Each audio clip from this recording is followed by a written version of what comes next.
Hello friends, स्वागत है आपके अपने यूट्यूब चैनल JCERT क्लासेस में।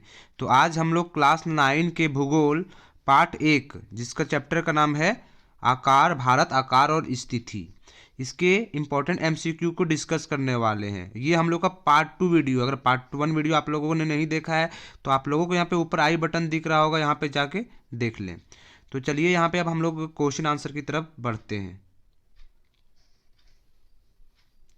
तो यहाँ पे देखिए दिया गया है, यहाँ पे पहला क्वेश्चन, भारत की स्थल सीमा रेखा कितनी है। तो जो भारत की स्थल सीमा रेखा आप लोग याद रखना है, भारत का स्थल सीमा रेखा इधर नहीं होता है, इसके ऊपर वाला जो भी भाग है ये स्थल सीमा रेखा होता है। ये कितना है, 15,200 किलोमीटर है, ये आप लोग याद रखना है।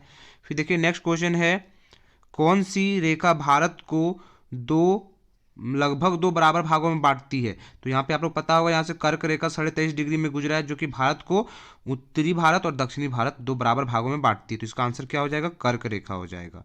फिर देखिए दिया है, गुजरात, राजस्थान, मध्य प्रदेश, छत्तीसगढ़, झारखंड, पश्चिम बंगाल, त्रिपुरा एवं मिजोरम से होकर कौन सी रेखा गुजरती है। तो इसका भी आंसर क्या होगा, कर्क रेखा ही गुजरती है। और कर्क रेखा कितना डिग्री में है, 23.5 डिग्री आप लोग याद रख लेना है। ये आप लोगों का 23.5 डिग्री यहाँ पे हो जाएगा उत्तर, क्योंकि ये जो लाइन इसको उत्तर से ही बोला जाता है। फिर देखिए नेक्स्ट क्वेश्चन दिया गया है, भारत की आम्योत्तर देशांतर रेखा किस स्थान से होकर गुजरती है। तो जो ये आम्योत्तर है ये कितना डिग्री में होता है, इसका आप लोग याद रखना, 82.5 डिग्री। 30 मिनट मिलेगा और 32 मिनट पूर्व मिलेगा, ठीक है, ये इसका होता है, मान होता है। और ये जो लाइन क्या करता है, ये भारत को समय निकालने में मदद करता है। तो पहले पता होगा आप लोगों को कि 1906 से पहले भारत में दो टाइम रहता था, एक मुंबई से निकाला जाता था, एक तो कोलकाता से निकाला जाता था। लेकिन 2006 के बाद क्या हुआ कि इसको चेंज करके एक ही टाइम लाइन कर दिया, जो कि 82.5 डिग्री, जो कि उत्तर प्रदेश के मिर्ज़ापुर जिले से गया है। तो इसका आंसर यही हो जाएगा, उत्तर प्रदेश के मिर्ज़ापुर से। फिर देखिए दिया गया है, भारत के दक्षिणतम तटीय भाग को क्या कहते हैं। तो दक्षिणतम तटीय भाग को यहाँ पे बोला जाता है कोरोमंडल। तो आप लोग याद रखिएगा, इधर का जो भाग है, इधर यहाँ पे कोरोमंडल तट बोलते हैं, और यहाँ पे केरल के आसपास जो क्षेत्र है इसको बोला जाता है, ये आपको मालाबार तट बोला जाता है। तो याद रखना, इधर कोरोमंडल है, इधर मालाबार तट है। और पूछा भी जाता है कि कोरोमंडल तट किधर है, तो आप लोग याद रखना है ये बंगाल की खाड़ी में है। और यहाँ पे मालाबार तट किधर आएगा, ये अरब सागर में आएगा। फिर देखिए नेक्स्ट क्वेश्चन हम लोग का 6 नंबर है, भारत के सबसे दक्षिणी बिंदु का क्या नाम है। तो इंदिरा पॉइंट है, जो कि 2004 के सुनामी में क्या हो गया, वो डूब गया पूरी तरह से। तो यहाँ पे दिया गया अगला क्वेश्चन वही चीज है, इंदिरा बिंदु किस वर्ष सुनामी में जलमग्न हो गया। तो इसका आंसर क्या होगा, 2004 हो जाएगा। फिर देखिए नेक्स्ट क्वेश्चन है, पश्चिम बंगाल, सिक्किम, असम, मेघालय, त्रिपुरा की सीमाएं किस देश को छूती है।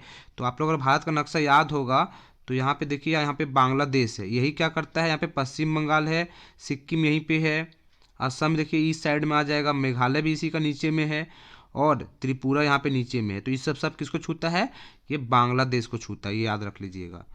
फिर आगे देखिए नेक्स्ट क्वेश्चन दिया गया, सन 1869 में स्वेज नहर के खुलने से भारत और यूरोप के बीच की दूरी कितनी कम हो गई। सवेज नहर आप लोग याद रखिए मिस्र देश में है, ठीक है। तो वहाँ पे जो बनाया गया नहर, इससे क्या हुआ है, ये भारत को, जैसे ये अफ्रीका महादेश इस तरह होता है, तो भारत को या भी कोई भी जहाज को इतना घूम के जाना पड़ता था, तो इतना घूमने के बजाय नहीं, यहाँ पे जो नहर बना इसी से पार होकर भूमध्य सागर पहुँच जाता है। तो कितना किलोमीटर कम हो गया, वो 7,000 किलोमीटर कम हो गया है।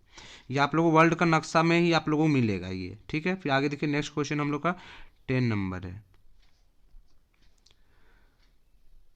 फ्रांस, ब्राजील, ईरान, पुर्तगाल में से कौन भारत से बड़ा देश है।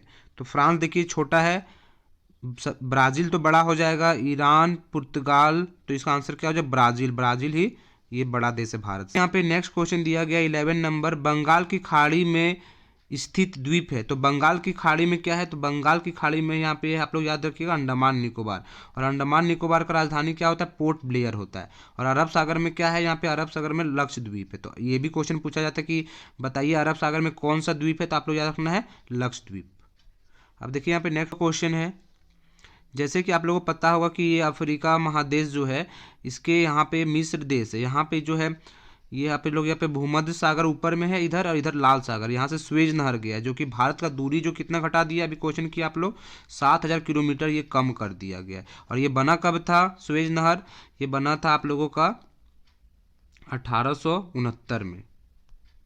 तो ये जो नहर यहाँ पे बनाया है, ये जो कौन कौन सागर के बीच है, ये आप लोग याद रख लीजिएगा, लाल सागर और इधर है भूमध्य सागर है। तो ये कौन सा हो जाएगा, स्वेज नहर। फिर नेक्स्ट क्वेश्चन दिया गया है, भारत के ऐसे राज्यों के नाम लिखें जिनकी न तो अंतर्राष्ट्रीय सीमा है और न ही तटीय सीमा, मतलब ये भारत के बीचों बीच में आता है। तो कौन कौन सा राज्य हो जाएगा, देखिए यहाँ पे हरियाणा हो जाएगा, मध्य प्रदेश, छत्तीसगढ़ और झारखंड, बस 4 ही राज्य है जो कि ये लैंडलॉक कंट्री, मतलब चारों तरफ से ज़मीन से घिरा हुआ, ना तो वो सागर को छूता है ना तो कोई देश को छूता है। इसका नाम, ये बहुत ज़्यादा इंपॉर्टेंट क्वेश्चन आप लोगों का हो जाएगा। तो अगर चैनल पर पहली बार जुड़ रहे हैं तो चैनल को जरूर सब्सक्राइब कर लेना है।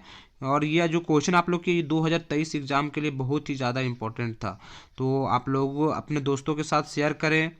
थैंक यू, जय हिंद।